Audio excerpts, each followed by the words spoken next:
Thank you very much, guys. Here we go, and action! Guys, look at this. I found it in his bag. Find a gun. Maybe he shot it in the air to fuck with us. That could mean he's still alive. Well, I thought you wanted him dead. Just saying, which is it? That's pretty good. I feel like we should make it to Yes, you are locked into the sound of Radio Shoulders coming live to you from the Scottish Highlands. On the 6 o'clock news today, there's been a firestorm in the South End on Sea. There's never anybody around usually. Unfortunately, there was a bag full of dough and a bus full of kids, and it all went up in a blaze. No survivors. Do you know what those boys are doing down there?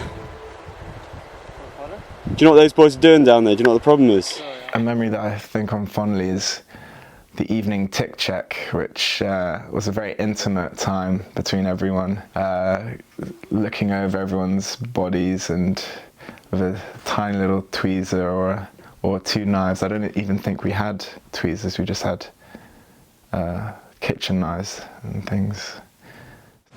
There you go, I've got it, thank you. Alright, Byron, if you could find your fetal position, please. That's perfect.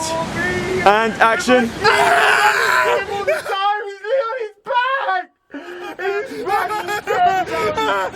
Did you prepare for this role? What was your preparation like?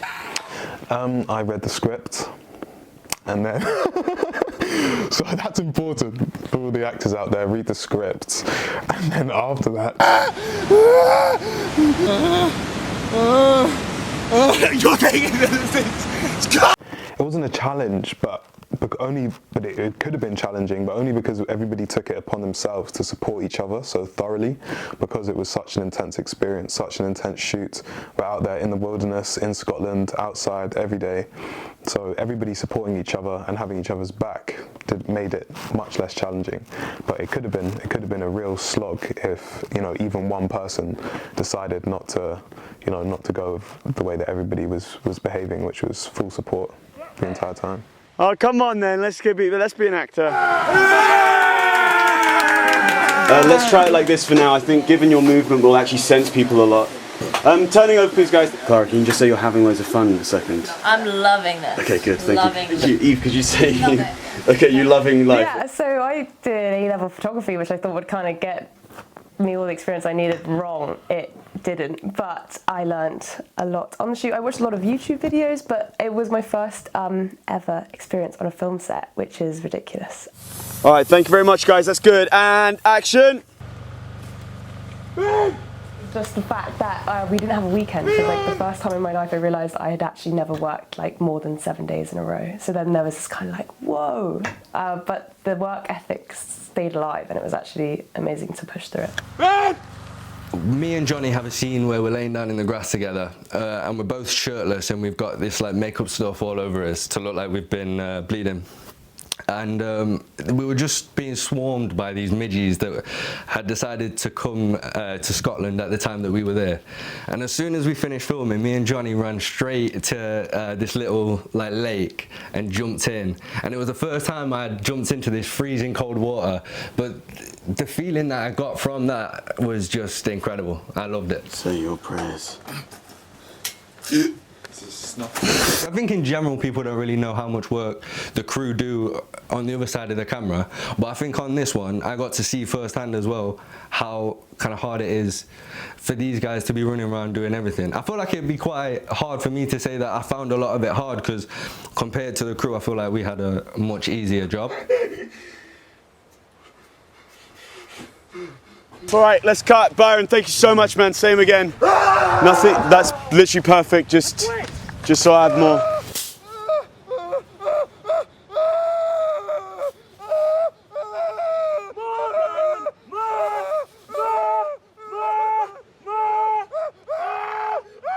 Thank you. That's looks fucking fucked. Yeah. So you're fresh off the film shoot of Shoulders. It's been about 2 weeks. You've still got the blonde hair. How did you feel like it went? Did it go? Well, when it's finished and edited, come back to me, and then you might realise something. Start by having more of a low-budget independent film. I feel like you learn just as much off the camera and off the set as you do on the set. I've really had to look after each other because we really work like kind of out in the wilderness completely and on our own, trying to do this film and make something beautiful. The camera's turned on you guys now.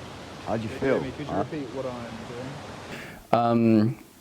I learnt to be more kind and just making sure everyone's cool and bonding, and I think you wouldn't get that if it wasn't. You wouldn't get that on a bigger set. It's a big stick. I know, it's a bit too big. They say.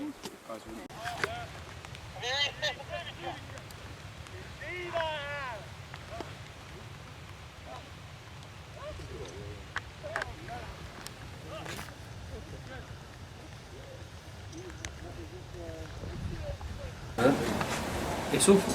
Yeah. That's good. Oh, I got that. That's good.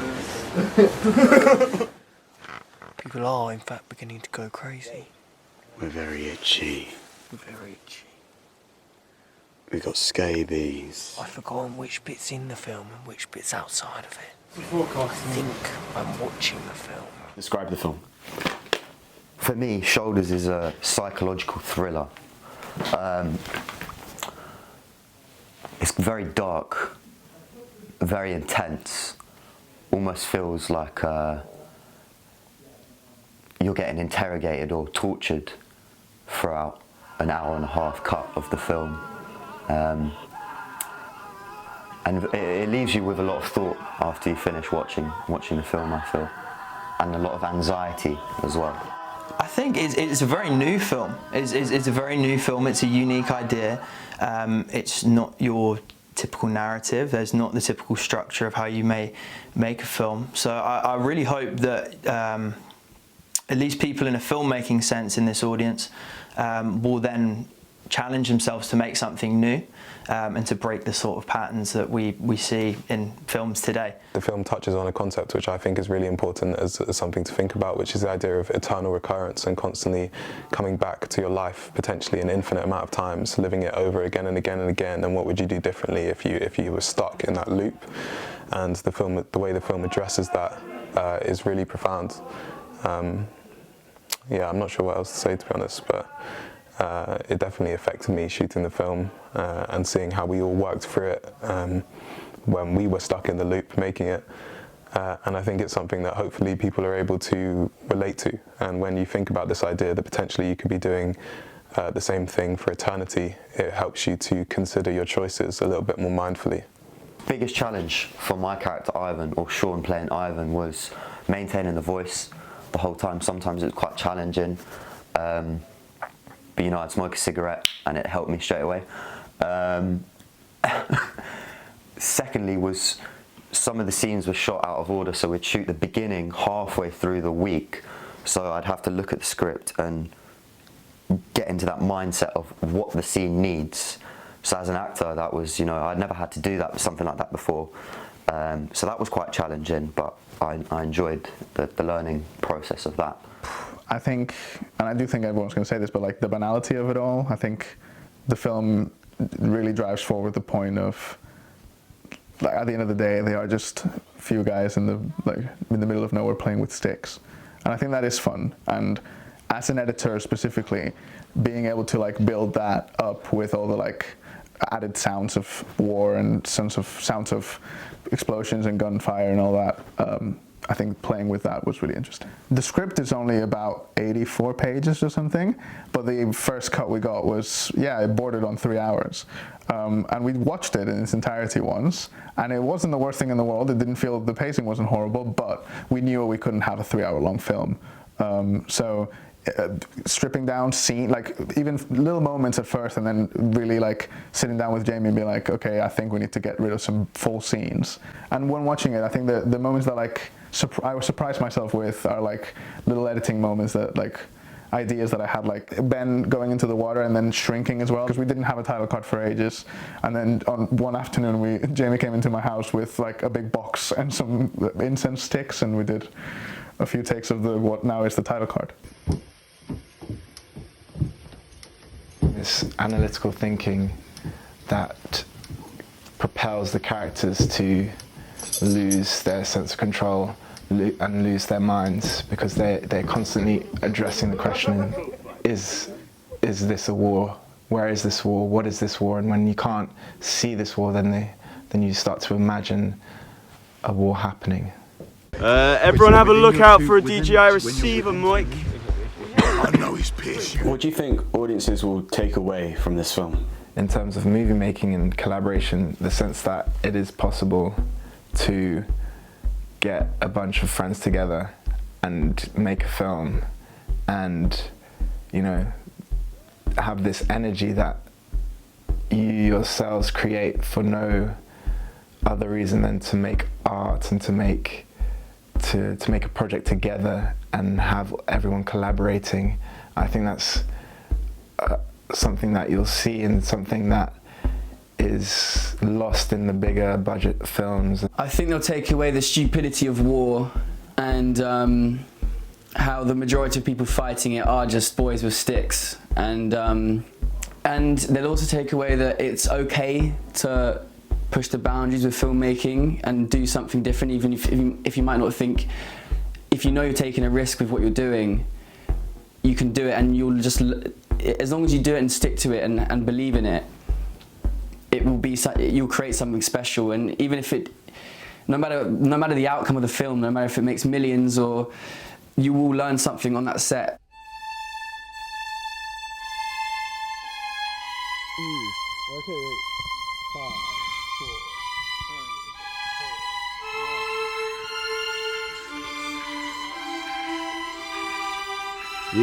Yes, ladies and gentlemen, you're tuned into the sounds of Radio Shoulders. That tune there was Silenced by DJ Tiesto. You might know the one, you might have heard it before, you might have heard it on Radio Shoulders.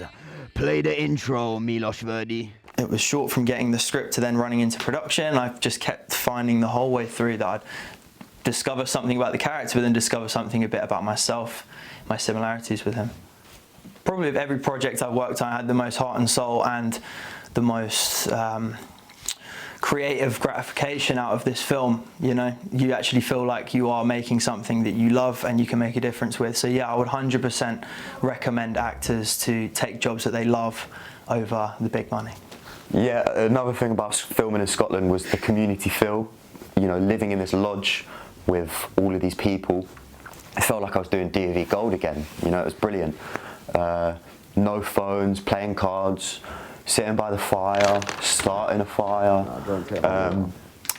Yeah, a very grounded experience, and something I will cherish for the rest of my life, as well as some beautiful scenery. You know, you'd wake up and there'd just be this mist and this golden ball of sun just creeping up over the horizon. Every time you gaze upon him, you are in fact gazing upon me. Okay, here's a memory. Not shooting the film, but we almost had a fire burning all of us down, and that's actually one of my favourite memories because of the way everybody responded. We were so in the film that we sort of just dealt with the situation and all went to sleep straight away after the fire almost caught the whole house, because you know, we had to be up and get ready to shoot again the next day. What does it all mean? That's for the audience to understand. I mean, my point of view is meaningless in this reality, in this film. I mean, I could sit here and talk for hours about what I think it means, but I don't want to bore you guys, you know. It's just a beautiful thing to sit back here and just look back at how much of an achievement it was. I mean, the environment made it double the accomplishment, and made it feel like double the accomplishment that it inevitably was. This film felt real, you know. It wasn't like I was coming out of a trailer every day and being fed, you know, and being catered for. it was just get up and get it done kind of thing. And the efficiency and the level and quality of the crew is second to none, you know. The turnaround on things, the problem solving on the spot was just brilliant, something I'd never really seen before. And the brotherhood aspect of, you know, being with this cast, and by the end of, you know, the week, we just felt like we'd known each other for years. Where does the word goob come from? Goob is that Zaza, it's that pow, it's that blasto, it's that it's that good stuff that when you smoke it, you just go, ah, woo, wow. You know, it really helps you to see. It helps you to see through the clarity of the smoke that you're creating. You know, like when smoke tends to highlight lasers and then you can step over the laser beams. That's exactly what goob does to the mind. The only relief is getting to walk away at the end of it. Just make things right by forgiving Getty. Shake his hand. Bring it to an end. I can't. I'll walk away to punish him. To give him a pain that can't conclude. Oh, Myles, you should take this. I think I put down smack, and then Myles was like, nah, that's a real expression. You should just invent something. Goob. Let me tell you about the goob. The goob is the substance of the forest. The goob. Oh, the goob. The goob takes you to a special place. If you want some, we'll be selling it out the back, so... When nobody else can go. It's made of moss from the far reaches of the highlands. What's really funny is when we was filming the scene where he offers me some goob, he actually managed to convince me for the whole day that goob is actually a real drug that existed. So for the whole day I was tripping out thinking that he was actually taking this drug while we was doing it. Past enemy lines. Only the best smugglers can get the greatest strength. Run! Run! Run, Leon!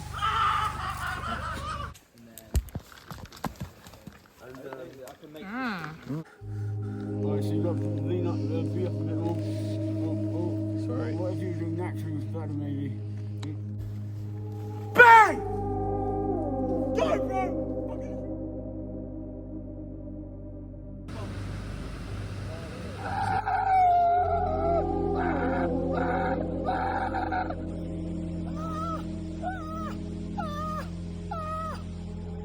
You know, there's definitely some elements of conspiracy, of violence against each other. Getty cuts some of Harvey's hair. Johnny's character, Emil, is always flirting with the idea of killing Sky's character, Tef. You know, that in itself is a conspiracy, I think.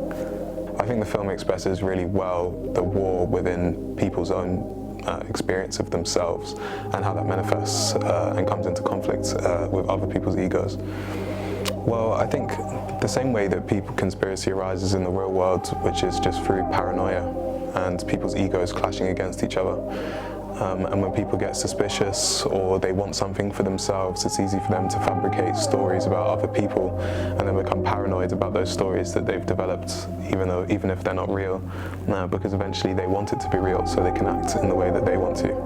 After watching the film twice, right, I feel like whenever they put their hands on their ears, it's like they go back to being kids again.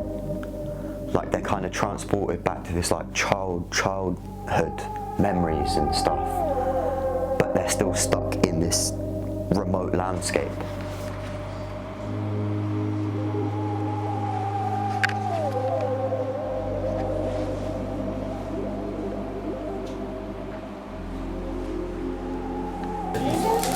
Oh my god, shitty rigs. We can talk, I guess. Yeah, we can talk. As a simple thing, it was tiring, I suppose, but I think when something is that fulfilling, it doesn't really matter. Like, it doesn't feel challenging, even though it might be. I think they'll be surprised at the level of commitment it takes from every single person involved. I think when people think about filmmaking or independent filmmaking, they think that everything is sort of set up and is ready to go and running smoothly, but realistically, the amount of things that you have to adapt to and change on the fly and be ready to be that adaptable is incredibly important, and it's something that comes out that you might not be prepared for, but once everybody locks in and is ready to work together, is something that you can surmount quite easily. Yes, coming live to you from the Highlands of Scotland. This again and make it a bit more RP. Klára, the DP, absolute legend. No complaints, no questions asked. I believe her and Jamie went and did a recce beforehand and found the locations and the shots and had everything stored up here in the noodle. And then when it came time to filming, it was just bang, bang, bang, bang, get it done, go home, go back to the lodge. Byron's made some Rogan Josh. We're all having a curry together, sorted.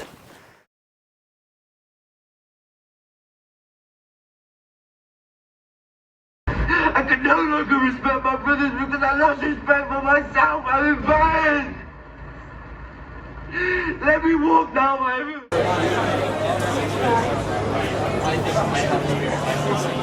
All a bit crazy right now, you know. It's all a bit. But it's so good to see you, honestly. So good to see you. It's all over the place, especially with this lucky cigarette. We will be autographing any merchandise and body parts that people have after the show in the lobby. So after dinner, we looked for Ben. Yes. And who knows? Maybe he got lucky. Maybe he found the telephone. Just working on some bits. Nice. Just finishing off some shit. Own stuff. I think they shot for 10, 12 days? Something like that? 14 16, days. Yeah. And then it ended. Yeah. And then my first cut of it was like 3 hours long, yeah. So I think that's the main, I guess, difference from what's on the page. It's just how much we cut away at it and try to make it more compact kind of thing. It still feels very it takes its time, but in a way that feels less, I don't know, long, I guess. When dealing with an existential crisis, it's best to be quick. It's not lucky if it's found by the only man who can't speak. It's more like a mockery, if you ask me. Dad, what are we doing? We need some order. What's next for Shoulders? What are you hoping to do with it? What do you want this film to kind of achieve? And what's next on the horizons for all of you lot?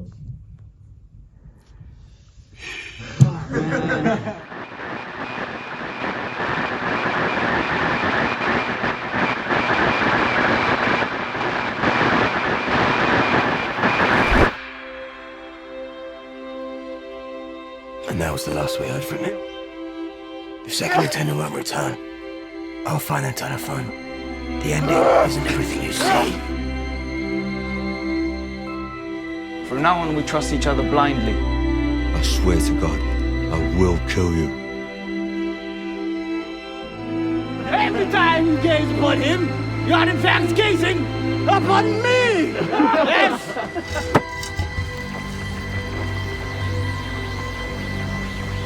Look out to the port. Do you copy? We're on the lookout for an invasion. Yeah? I think the enemy are winning.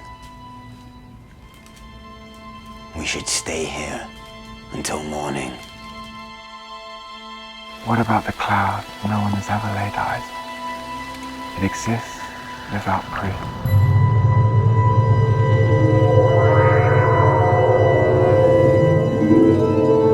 I'm in charge now. I won't chill! Nothing's chill! Stay here! We're waiting for Lieutenant, yeah? I'm warning you!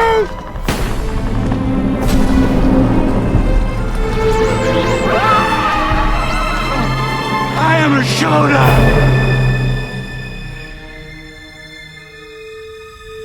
Shoulder. I told you!